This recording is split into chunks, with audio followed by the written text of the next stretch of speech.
Muy buenas noches, bienvenidos a Milenio Negocios, este espacio que tenemos cada miércoles con los principales columnistas de negocios y de finanzas del periódico. El triunvirato hoy lo formamos junto con Juan Musi y con Regina Reyes Heroles, y como cada semana traemos a un invitado especial con un tema muy de coyuntura.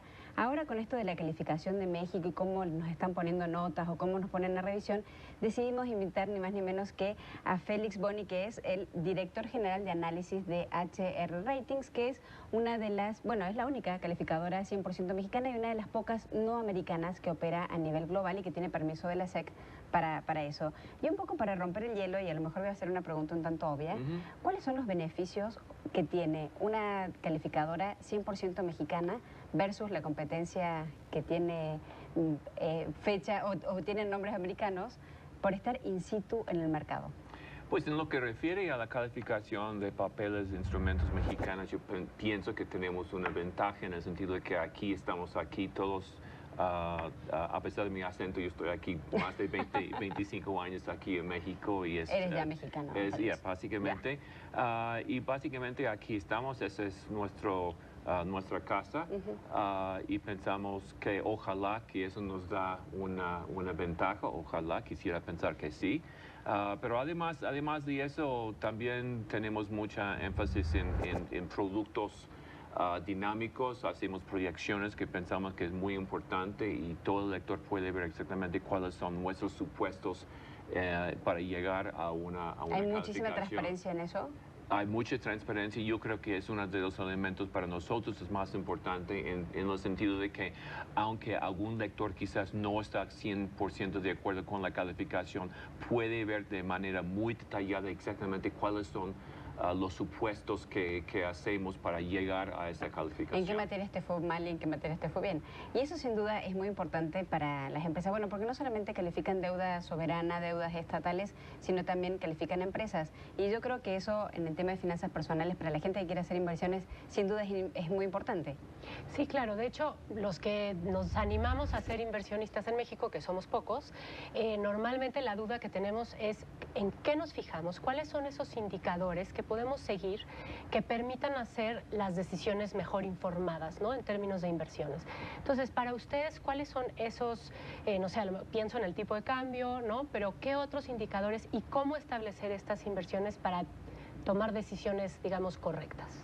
Pues en términos básicamente, en términos generales, la gente tiene que tomar en consideración qué tipo de instrumentos quiere invertir y cuáles son los factores que más bien va a afectar esos factores. Por ejemplo, tiene que tomar en consideración qué es lo que está pasando en tipo de cambio, qué es lo que está pasando en las cuentas externas, inflación, tasas de interés, movimientos en tasas de interés, no únicamente por parte de Banco de México, sino también por parte de la Fed, que ha sido quizás el instrumento, las decisiones más importantes en todo el mundo financiero, es qué es lo que va a determinar la Fed en su próxima reunión. Y también la economía y cómo puede la economía afectar, por ejemplo, las utilidades de las empresas y alguien que quiere invertir en el mercado de equity. Y así como Regina mucho está enfocada en la parte de finanzas personales, a Juan le encantan más los temas más macro, más de país. Me imagino que la parte de HR Ratings y la calificación que tiene México y los estados es muy importante para destacar, ¿o no? Claro, la verdad es que yo veo que hay, como dices, muchos temas. Está la Fed, está el petróleo, está evidentemente el tema electoral, que nos tiene muy preocupados, sumamente preocupados. Pero estrictamente hablando de finanzas públicas y estrictamente hablando de México, ¿cómo ves, Félix? ¿Vamos enfilados hacia una baja calificación? ¿Consideras que el pulso de nuestro país es crítico? ¿Cuál sería tu pulso al respecto, ¿no? Sí, no podemos comentar lo que vamos a decidir en diciembre cuando tenemos la revisión anual, pero sí hay que tomar en consideración algunos síntomas. el hecho de que la deuda ha ido subiendo en los últimos 3 años, la deuda relativa al PIB ha ido subiendo de manera muy importante, y yo creo que ese es el factor principal que tiene mucha gente preocupado. Pero por otro lado también hay que tomar en consideración de que el gobierno ya está muy consciente del hecho de que el ritmo de endeudamiento fue demasiado rápido. En muy poco tiempo. En muy poco tiempo, y a partir más o menos de finales del año pasado sí empezó especialmente a tomar medidas correctivas.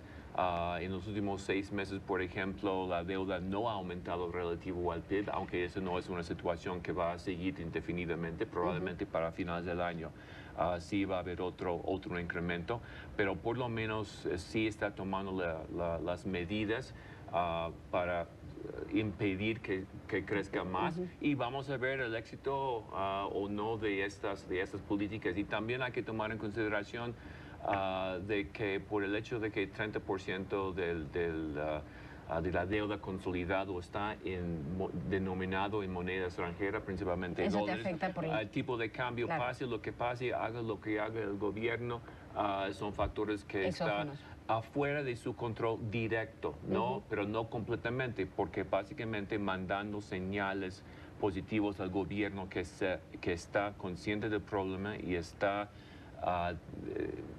pensando en cómo corregirlo, ese también puede afectar positivamente. Pero el precio del petróleo, por ejemplo, no está en control del gobierno. Y eso está ayudando, ¿no? Temporalmente, ¿no? Este aparente acuerdo al que llegaron en la OPEP, pues debería también de ayudar, ¿no? Así como está esta nota negativa en cuanto a que tienes que pagar una tasa más alta por las tasas que subió Banxico, más el tipo de cambio más caro, pero por el otro lado el tema petróleo. Ojalá las calificadoras también insistieran, y creo que lo hacen, ¿no? Pero más sobre el tema de recaudar más, ¿no? Porque más pero allá ha habido de una mayor recaudación. El gobierno sí ha recaudado muchísimo más. Todavía ha sido el problema de México que su nivel de recaudación ha sido internamente muy bajo, pero sí ha subido de manera muy importante. Pero obviamente no quieres tampoco exagerarlo, porque también nos estás quitando poder adquisitivo, poder de gasto del sector privado, y también si quitas demasiado puede perjudicar el crecimiento económico y la demanda interna. Entonces siempre es problema de buscar cuál es el punto óptimo. ¿Y cuáles son los puntos a favor? Esto es como un poco la calificación en la escuela. Te fue mal en matemáticas, pero te fue muy bien en geografía. ¿En qué geografía no fue muy bien? ¿En qué materias no fue bien para mantener la calificación que tenemos ahora? Pues básicamente en la historia más reciente ha sido ese incremento en deuda, y básicamente la apuesta que se hizo que podría gastar de manera muy importante apostando que la reforma petrolera, la reforma energética iba a resultar en un nivel de inversión mucho más grande. ¿Qué es lo que fue? Sí se hizo la reforma energética, pero con precios de petróleo cayendo más del 50%, pues obviamente las inversiones que tendríamos con petróleo a $100 por barril no es lo mismo que la inversión que tendríamos con 50 o menos de 50. Y ahora que mencionas eso, creo que también una de las preguntas que tenemos todos los que estamos allá afuera es ¿qué tan importante es realmente el factor Trump en esta depreciación del peso momentánea? O de los últimos, ¿no? De las últimas semanas. La impresión que yo tengo es que fue un factor importante antes del debate de la semana pasada. El debate fue un parteaguas.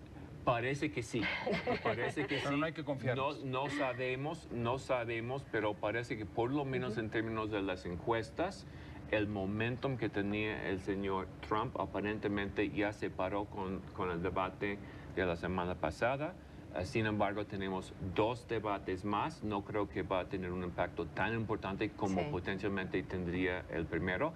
Y en términos de las encuestas, no sabemos exactamente hasta qué punto la gente está diciendo la verdad. Vimos el problema en Brexit, en lo cual mucha gente decía que estaba en contra del Brexit y no era cierto. Bueno, el que siempre nos dice la verdad es ni más ni menos que David Segoviano, que cada semana nos dice lo que va a venir. Así que espero que, David, no nos estés vendiendo pescado muerto y nos digas exactamente hasta el próximo miércoles qué novedades tenemos en Clima de Negocios. Gracias, Bárbara. El clima de negocios se antoja soleado en los próximos días. Así será para Grupo Modelo. La mayor cervecera del país tendrá un nuevo director general cuando el colombiano Mauricio Leiva sustituya al brasileño Ricardo Tadeo, quien luego de su buen trabajo en México, que ya representa 13% de las ventas para su matriz AB InBev, encabezará los esfuerzos de la firma en África tras la fusión con SABMiller. Soleado también el panorama para la llamada industria sin chimeneas. Este jueves se realizará el 16º Congreso Internacional del Consejo Nacional Empresarial Turístico, que preside Pablo Azcárraga. El secretario de Turismo, Enrique de la Madrid, encabezará los trabajos que se realizarán bajo el tema Conectividad, el reto pendiente. Y otra industria que goza del mejor clima es la automotriz. La Asociación Mexicana dará a conocer este jueves los resultados de exportación, producción e importación. Además, el IPA de la Universidad Panamericana realizará el próximo martes su Auto Summit, donde Ernesto Hernández, presidente de General Motors México, hablará del futuro del sector.